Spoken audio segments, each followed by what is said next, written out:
கடகராசிக்கு குரு 12ஆம் இடத்திலே நீடித்திருக்கிறார் மாதம் முழுவதும். அதே மாதிரி சனி 9ஆம் இடத்திலும், ராகு 8ஆம் இடத்திலும், கேது 2ஆம் இடத்திலும் நீடித்திருக்கிறார்கள். எந்த வித மாற்றங்களும் மே மாதம் இருக்க போறதில்லை. ஜூன் மாதத்துக்கு அப்புறம் ஆகிற குரு பயிற்சி தான் பார்த்தீங்கன்னா கடகராசிக்கு ஒரு அற்புதமான ஒரு பயிற்சியாக வந்து ராசிக்குள்ளேயே வரார். அதை அப்போ நம்ம அப்புறம் பார்ப்போம்.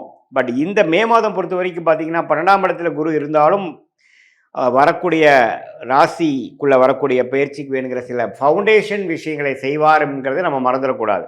ஸோ அடுத்த ஒரு கட்ட நடவடிக்கை நல்ல முன்னேற்றம் அது மாதிரி சில விஷயத்துக்கு வேணுங்கிற அடிப்படையான சில விஷயத்தை கொடுக்கக்கூடிய ஒரு அற்புதமான மாதமாக கடகராசிக்காரர்களுக்கு 2026 மே மாதம் வருகிறது.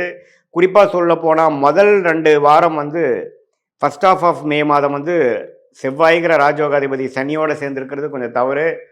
ஆனால் 3rd and 4th week second of May மாதம் பாருங்கள், செவ்வாய்ங்கிற ஒரு 10ஆம் இடத்துல திக்பலம் பெறுகிறார். அதாவது நல்லா 10ஆம் இடத்துக்கு வந்து வரும்பொழுது அருமையான விஷயம். அவரோட வீட்டுக்கு அவரே வரார். ஸோ ராசிக்கு 10ஆம் இடத்துல வருவது வந்து ராஜயோகாதிபதி வருவது தொழிலில் முன்னேற்றம் நல்லாவே வந்து வாழ்க்கையில் என்னென்ன செய்யணும்னு நம்ம ட்ரை பண்ணோமோ அதெல்லாம் கிடைக்கக்கூடிய அமைப்பு இருக்குது. அதே சமயத்தில் சுக்கிரன் 11ஆம் இடத்துல லாபஸ்தானாதிபதி 11லே இருக்கிறார். மாதத்தின் செகண்ட் ஆஃப் பார்த்திங்கன்னா 12ஆம் இடத்துக்குள்ள வந்து குருவோட சேர்றார். ஸோ அதெல்லாம் பார்த்திங்கன்னா சுப விரயங்கள் செய்யக்கூடிய அமைப்பு, பண வரவுகள் நிறையா வரக்கூடிய அமைப்பு, வெளிநாடு பிரயாணங்கள், குடுக்கல் வாங்கல நல்ல விஷயங்கள், இம்போர்ட் எக்ஸ்போர்ட் அப்படிங்கிற மாதிரி பல நற்செய்திகள் வரக்கூடிய ஒரு அற்புதமான செகண்ட் ஆஃப் மே மாதமாக கடகராசிக்காரர்களுக்கு 2026 உண்டு, மே மாதம் உண்டு. அதே மாதிரி சூரியனும் பார்த்தீங்கன்னா 10ஆம் இடத்துல இருக்கிறது அருமை. ஸோ மே மாதம் நம்ம என்ன எதிர்பார்க்கலாங்க சாமி, ஒரே வார்த்தையில் சொல்லுங்கன்னா முன்னேற்றத்தை எதிர்பார்க்கலாம். தொழிலில் மேன்மை, வேலையில் முன்னேற்றம், ப்ரொமோஷன் எதிர்பார்க்குறவங்களுக்கு கிடைக்கும்.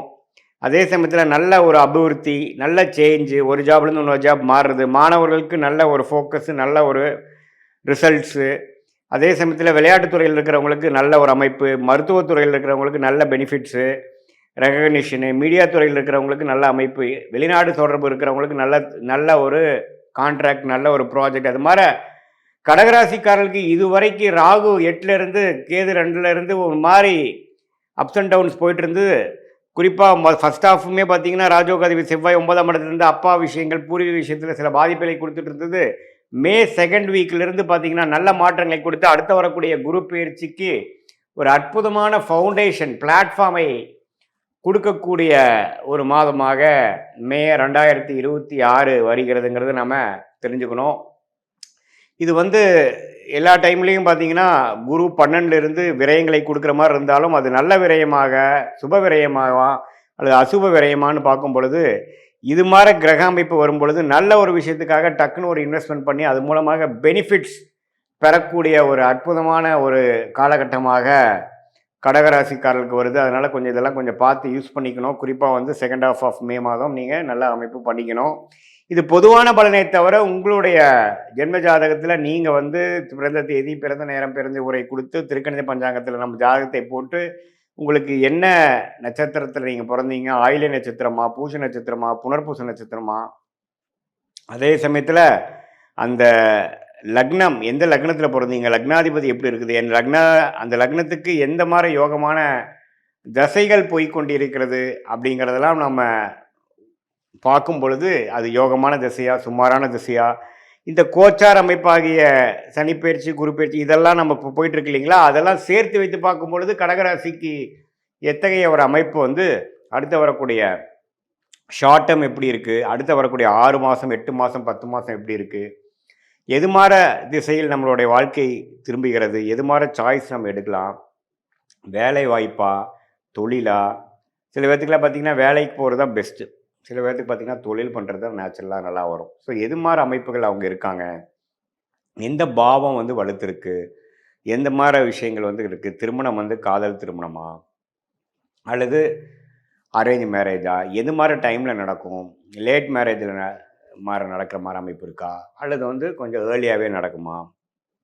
சில பேர்த்துக்குலாம் பார்த்திங்கன்னா வெளிநாடு அமைப்புகள் நிறையா இருக்குது, சில பேர்த்துக்கு பார்த்திங்கன்னா உள்நாட்டிலே ஜெயிக்கக்கூடிய அமைப்புகள் கண்டிப்பாக இருக்குது. ஸோ இதில் வந்து எது மாதிரி விஷயங்கள் அப்படிங்கிறத நீங்கள் பார்த்து அதுக்கு தகுந்த மாதிரி சயின்டிஃபிக் வேதிக் அஸ்ட்ராலஜி முறையில் நீங்கள் எது மாதிரி அமைப்பை கொடுக்குதுங்கிறத பார்த்து நீங்கள் முடிவெடுக்கிற மாதிரி இருந்ததுன்னா ஒரு அற்புதமான ஒரு முடிவுகள், தேவையற்ற நீங்கள் வந்து நமக்கு மனசில் என்ன தோணுதோ அதை செய்யாமல் நமக்கு எந்த விஷயங்கள் காத்து இருக்கிறது, நம்மளுடைய பிராப்தம் என்ன, நம்மளுடைய கர்மா என்ன அப்படிங்கிறத துல்லியமாக மிகைப்படுத்தாமல், இப்படி பண்ணால் பரிகாரம் பண்ணால் சரியாருங்கிற மாதிரி மூட நம்பிக்கைலாம் போகாமல் என்ன காட்டுதுங்கிறத மட்டும் நம்ம சயின்டிஃபிக்காக தெரிந்து கொண்டு அதுக்கு தகுந்த மாதிரி வாழ்க்கை முடிவுகளை நீங்கள் கரெக்டாக எடுத்து அதுக்கு தகுந்த மாதிரி நீங்கள் தேவையற்ற பண விரயங்கள், தேவையற்ற சமய விரயங்களை தவிர்த்து அதுக்கு தகுந்த மாதிரி துறைகளில் போய் அதுக்கு தகுந்த மாதிரி படிப்பை செய்து அந்த காலகட்டம் வருவது வரைக்கும் பொறுமையாக இருந்து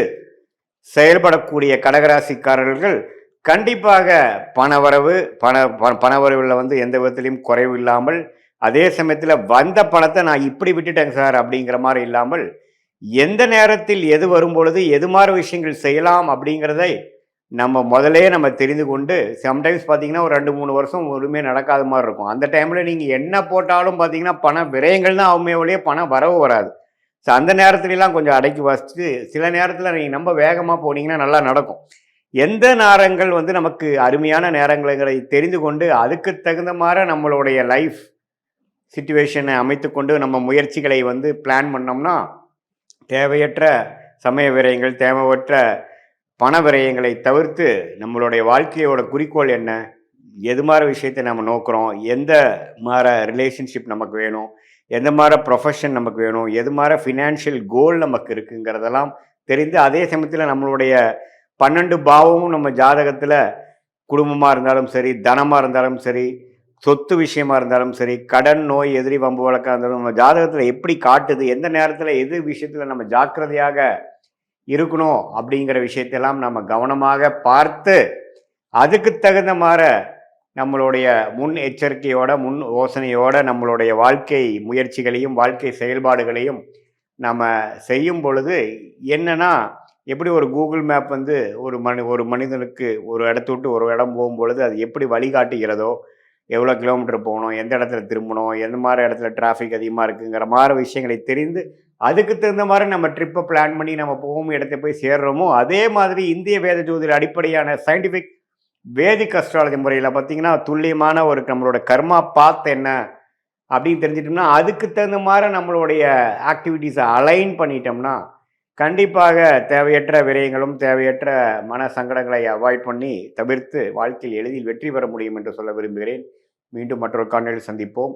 நன்றி, வணக்கம். கடகராசி என்பர்கள் காலபுருஷனுக்கு 4ஆம் இடம் கடகராசி சுகஸ்தானத்துல இருக்கக்கூடிய ஒரு ராசி என்பர்கள். ராசிக்கு அதிபதி சந்திரன். இவர்களினுடைய ஒவ்வொருத்தருடைய மனோகாரகனுமே சந்திரன் தான். எப்படி சந்திரன் எந்த இடத்துல இருக்கோ அதுதான் இவர்களினுடைய ராசியே. இப்போ உங்களுடைய கடகராசி என்பர்கள் பாத்தீங்கன்னா உங்களுடைய ஜாதகப்படி சந்திரன் அந்த கடகராசியில தான் இருக்கும். எப்படி அந்த மனோகாரகனை குறிக்கக்கூடிய அந்த கிரகமே இவர்களுக்கு ராசி அதிபதியாக இருக்கிறதுனால எப்போதுமே பாத்தீங்கன்னா மனதளவுல ரொம்ப ஸ்ட்ராங்கா முடிவு எடுக்கிறோம் அப்படின்ற ஒரு மனநிலை அப்படின்றது இவர்களுக்கு இருக்கும். தான் செய்யறதுதான் கரெக்டான முடிவு, மற்றவர்கள் சொல்றத இவர்கள் பெரிய அளவுக்கு நம்பிக்கை இல்லாத ஒரு நபர்களாக தான் இருப்பாங்க. அதே மாதிரி மேனேஜ்மெண்ட் ஸ்கில் அப்படின்றது அதிகப்படியாக இருக்கும். ஒரு ஆளுமை திறன் அப்படின்றத ஒரு மிகப்பெரிய அளவுக்கு கையில எடுத்து செய்யக்கூடியவர்கள். நிறைய ஈவென்ட் மேனேஜ்மெண்ட் பண்றவங்க எல்லாம் பாத்தீங்கன்னா இந்த கடகராசி என்பவர்களாக தான் இருப்பாங்க. ஒரு கேட்டரிங், அடுத்து பாத்தீங்கன்னா ஈவென்ட் மேனேஜ்மெண்ட், அடுத்து பாத்தீங்கன்னா மற்றவர்கள் கிட்ட பேசி ஜெயிக்கக்கூடிய ஒரு தொழில் செய்யறது, பேசுறதுதான் வேலையே இவர்களுக்கு. அந்த மாதிரியாக அந்த பேச்சுனால இருக்கக்கூடிய தொழில்கள் எல்லாம் செய்யக்கூடியவர்கள் இந்த கடகராசி என்பர்கள் தான். ஈவென்ட் மேனேஜ்மெண்ட் தொழில் எல்லாம் இருக்கக்கூடிய இந்த கடகராசி என்பர்கள் பாத்தீங்கன்னா இவர்கள் ஒரு பொருளை வச்சா அது அப்படியே மனம் கவரக்கூடிய அளவிற்கு அந்த பொருள் இருக்கும். அந்த அளவுக்கு இவர்கள் சாதாரணமா தான், ரொம்ப ரிஸ்க் எடுத்துலாம் செய்ய மாட்டாங்க, ரொம்ப சிம்பிளா செய்வாங்க. அந்த சிம்பிளான ஒர்க்குமே பாத்தீங்கன்னா மற்றவர்களை கவரக்கூடிய அளவிற்கு அந்த வேலை அப்படின்றது அதிகப்படியாக இருக்கும். எப்படி இருக்கக்கூடிய ராசி என்பர்களுக்கு இந்த மே மாதம் அப்படின்னு சொல்லக்கூடிய எப்படி இருக்க போகுது இந்த மாதத்துல அப்படின்னு கேட்டீங்கன்னா, உங்களுடைய ராசிக்கு 11ஆம் இடத்துல சூரியன் வருகிறார். அடுத்து பாத்தீங்கன்னா உங்களுடைய ராசிக்கு 12ஆம் இடத்துல குரு சுக்கிரன் அப்படின்ற ஒரு சேர்க்கை இருக்கு. 10ஆம் இடத்துல செவ்வாய் ஆட்சி பெற்று இருக்கிறார். இது ஒரு மிகப்பெரிய ஒரு மாற்றம் தான்.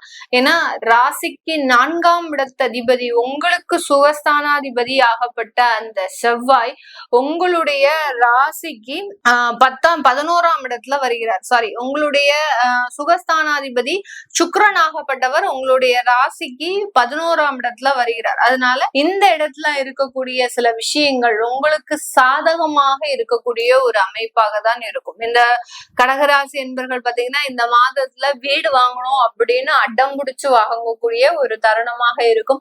நமக்குன்னு ஒரு சொந்த வீடு அமையணும், நமக்குன்னு ஒரு நிலம் இருக்கணும் அப்படின்ற மாதிரியாக அந்த சொத்துக்களை நோக்கி டிராவல் பண்ணக்கூடிய ஒரு நேரமாக தான் இந்த கடகராசி என்பர்கள் இருப்பாங்க. இந்த இடத்துல இவர்கள் யார் சொன்ன பேச்சும் கேட்க மாட்டாங்க. இந்த மாதத்துல பாத்தீங்கன்னா தான் பிடிச்ச முயலுக்கு 3 கால் அப்படின்னு சொல்லக்கூடிய அளவிற்கு இந்த கடகராசி என்பர்கள் தான் நினைத்ததை சாதிக்கக்கூடிய ஒரு மாதமாக தான் இருக்க போகுது. அது எந்த இடமாக இருந்தாலும் சரி, அலுவலகத்துல இவர்கள் சொல்றதுதான் மற்றவர்கள் கேட்கணும்ன்ற இடத்துக்காக இவர்கள் மிகவும் அதற்குண்டான சில முயற்சிகளை போடுவாங்க. நான் செய்ததுதான் சரி, இந்த இடத்துல இந்த மாதிரியான சில விஷயங்கள் இருக்கணும் அப்படின்னு அதை நோக்கி டிராவல் பண்ணக்கூடியவர்கள் தான் இந்த கடகராசி என்பர்கள் இந்த மே மாதத்துல இருக்க போறாங்க. அடுத்து பாத்தீங்கன்னா உங்களுக்கு சுயமாக, அதாவது பூர்வீக சொத்துக்கள்லாம் வரக்கூடிய ஒரு நேரம். இது நாள் வரைக்கும் அந்த பூர்வீக சொத்துல ஏதாவது ஒரு சின்ன ஒரு அங்காளி பங்காளி சண்டை இருக்கலாம். அடுத்து பாத்தீங்கன்னா அந்த பூர்வீக சொத்துக்களே வேண்டாம், அதை பராமரிக்க முடியாது நம்மளால, அந்த பூர்வீக சொத்துக்கள்னால நம்மளுக்கு நிறைய பிரச்சனைகள் இருக்கு அப்படின்னு கேள்விப்பட்டதுக்கு அப்புறம் அதன் மேல இருக்கக்கூடிய சில ஆர்வங்கள் குறைந்தாலும் இந்த இடத்துல இந்த கடகராசி என்பவர்களுக்கு அந்த பூர்வீக சொத்துக்கள்னால சில மாற்றங்கள் ஏற்படக்கூடிய ஒரு தருணமாக இருக்கும். அந்த சொத்துக்கள் மூலமாக ஒரு வியாபாரம் கூட ஆரம்பிக்கிறதுக்கு உண்டான ஒரு தருணம். ஏன்னா பூர்வ புண்ணிய ஸ்தானாதிபதி அப்படின்னு சொல்லக்கூடிய அந்த செவ்வாய் 10ஆம் இடத்துல சஞ்சாரம் செய்யறதுனால, அதுவும் ஆட்சி பெற்று சஞ்சாரம் செய்யறதுனால அந்த பூர்வீக சொத்துக்கள்ல இருந்து வரக்கூடிய ஒரு பங்கோ இல்ல அதன் மூலமாக வரக்கூடிய சில விஷயங்களோ உங்களுக்கு ஒரு வியாபார நோக்கத்தோட தான் இருக்கக்கூடிய ஒரு நேரமாக இருக்க போகுது. இந்த காலகட்டத்துல வேலை இழப்புகள்லாம் இந்த மே மாதத்துல கண்டிப்பாக இருக்காது. சில பேர் ரொம்ப மனப்பதற்றத்தோட இருக்கிறீங்க கடகராசி என்பவர்கள். எதனால இந்த மனப்பதற்றம் அப்படின்றது பாத்தீங்கன்னா உங்களுடைய 12ஆம் இடத்துல குரு பகவான், அடுத்து பாத்தீங்கன்னா உங்களுடைய 2ஆம் இடத்துல கேது பகவான். அதனால உங்களுக்கு வருமானத்தின் மீது பெரிய அளவுக்கு ஒரு பதற்றம் இருந்துகிட்டே இருக்கு. எப்படா நம்மளுக்கு வருமானம் பாதிக்கப்பட்டுருமோ, வேலை போயிடுமோ இப்படின்ற ஒரு பதற்றமான ஒரு சூழ்நிலையில் இருக்கக்கூடிய இந்த ராசி என்பர்களுக்கு வேலை இழப்புகள் அப்படின்றது பெரிய அளவுக்கு இருக்காது. சில பேருக்கு எனக்கு வேலை போயிடுச்சு மேடம், எனக்கு மார்ச் மாதம் வேலை போயிடுச்சு, பிப்ரவரி மாதம் வேலை போயிடுச்சு அப்படின்றவங்களுக்கு எல்லாம் இந்த மாதத்துல வேலையும் கிடைக்கக்கூடிய ஒரு தருணமாக இருக்கும். வேலைக்கு நிறைய அப்ளை பண்ணியாச்சு மேடம், அதான் எதுவுமே கிடைக்க மாட்டேங்குது அப்படின்னு சொல்லக்கூடியவர்களுக்கு கூட இந்த மாதத்துல வேலை கிடைக்கிறதுக்கு உண்டான ஒரு தருணமாக இருக்கும். தொழில் ரீதியாக அப்படின்னு பார்க்கும்போது நிறைய கடகராசி என்பவர்கள் பிரயாணங்கள் மேற்கொண்டு அவர்களினுடைய தொழிலை மேம்படுத்தக்கூடிய ஒரு தருணம். அதாவது வெவ்வேறு இடத்திற்கு சென்று இவர்களினுடைய ப்ராடக்ட்ஸை ப்ரமோட் பண்ணி அதன் மூலமாக ஒரு ஆர்டர்ஸ் எல்லாம் வாங்கக்கூடிய ஒரு தருணமாக இருக்கும். வெளிநாட்டுல தொழில் அமைப்புகளை ஏற்படுத்தக்கூடிய ஒரு நேரமாகவும் தான் இந்த மே மாதம் இருக்கு. அதனால யார் யாருக்கெல்லாம் தொழில் செய்யணும்னு ஆசை இருக்கோ, ஏன்னா எங்களுக்கு உழைச்சது போதும், தொழில் செஞ்சா நல்லா இருக்கலாம்னு நாங்க நினைக்கிறோம் அப்படின்னு நினைக்கக்கூடியவர்கள் உங்களுடைய ஜாதகத்தை முதல்ல பாத்துக்கிறது நல்லது. ஜாதகம்ன்றது பாத்தீங்கன்னா உங்களுடைய பிறந்த தேதி, பிறந்த நேரம், பிறந்த இடம், இத மாதிரியான சில அமைப்புகளை வச்சு அந்த ஜாதகம் கணிக்கும் போது அந்த ஜாதகத்துல இருக்கக்கூடிய தசாபுத்திகளின் அடிப்படையில் நீங்க தொழில் செய்யறதுக்கு தகுதியானவர், நீங்க வேலை செய்யறதுக்கு தான் தகுதி இருக்கு, உங்களுக்கு தொழில் செய்யறதுக்கு உண்டான தகுதி இல்லை அப்படின்றத நம்ம பார்த்து சொல்லலாம். அதனால தொழில் செய்யணும்னு ஆசைப்படுறவங்க தாராளமாக இந்த மாதத்துல உங்களுடைய ஜாதகத்தை பாக்குறது நல்லது. தொழில் செய்யறதுக்கு உண்டான அமைப்புகளும் உங்களுக்கு இந்த மாதத்துல கூடி வருவதற்குண்டான ஒரு நேரமாக தான் இந்த கடகராசி என்பர்களுக்கு இருக்க போது. இந்த கடகராசி என்பர்கள் இந்த காலகட்டத்துல பாத்தீங்கன்னா உங்களுடைய பிரயாணங்கள் அதிகரிக்க போகுதுன்னு சொன்னேன். அதே மாதிரி பாத்தீங்கன்னா உங்களுடைய கணவன் மனைவி சம்பந்தப்பட்ட உறவுகள்லயும் நிறைய மாற்றங்கள் வரப்போகுது. இது வரைக்கும் விவாகரத்து வழக்குகளை நோக்கி பயணிச்சிட்டு இருந்த இந்த கணவன் மனைவி உறவு அப்படின்றது இப்ப மீண்டும் சேருவதற்குண்டான ஒரு தருணத்தையும் நோக்கி பயணிக்க போகுது. இது நாள் வரைக்கும் இருந்த சில பிரச்சனைகள் எல்லாம் முடிவுக்கு வரக்கூடிய ஒரு ஒரு மாதமாக தான் இந்த கடகராசி என்பவர்களுக்கு அதிகப்படியான ஒரு மாற்றத்தை தன்னுடைய வாழ்க்கையில ஏற்படுத்தி தரக்கூடிய ஒரு நேரமாக இருக்கும். இந்த காலகட்டம் இந்த ராசி என்பர்கள் பாத்தீங்கன்னா தன்னுடைய சொத்து சம்பந்தப்பட்ட விஷயத்துல அதிகப்படியாக அக்கறை காட்டக்கூடிய ஒரு நேரமாக இருக்கும். அரசாங்க உத்தியோகத்துல வேலை பார்க்கறவங்க, அரசாங்க உத்தியோகத்திற்காக எக்ஸாம் எழுதக்கூடியவர்கள், இவர்களுக்கு எல்லாருக்குமே சாதகமாக இருக்கக்கூடிய ஒரு நேரமாக தான் இருக்கும். இது எல்லாமே நம்ம கோச்சார நிலவரப்படி பலன்களை கணிச்சு சொல்லியிருக்கிறோம். உங்களுடைய சுய ஜாதக திசா புத்தி பலன்கள் நான் முதலே சொன்ன மாதிரி உங்களுடைய பிறந்த கால நேரத்திற்கும் டயத்துக்கும் அடுத்து பாத்தீங்கன்னா உங்களுடைய தேதி வருடம் இதை பொறுத்து ஒரு ஜாதகம் இருக்கும். அந்த ஜாதகத்துல இருக்கக்கூடிய சில பலன்களை பொறுத்து உங்களுக்கு இருக்கக்கூடிய சில சிக்கல்களும் தீரக்கூடிய ஒரு நேரமாக தான் இந்த மே மாதம் இருக்க போது. இந்த மாதிரியான ஜாதகத்தை பார்க்கணும் விருப்பப்படுறவங்க கீழே இருக்கிற நம்பருக்கு வாட்ஸ்அப்ல அப்பாயின்மெண்ட் வாங்கிட்டு நீங்க கன்சல்ட் பண்ணிக்கலாம். உங்களுடைய குழந்தைகளுக்கு ஜாதகம் எழுதணும், நியூமராலஜி படி பெயர் வைக்கணும்னு நினைக்கிறவங்களும் கீழே இருக்கிற நம்பருக்கு வாட்ஸ்அப்ல மெசேஜ் அனுப்புங்க. அதற்குண்டான விவரங்கள் தெரிய வரும். உங்களிடமிருந்து விடைபெறுவது உங்கள் ஆஸ்ட்ரோ பூர்ணா. நன்றி, வணக்கம்.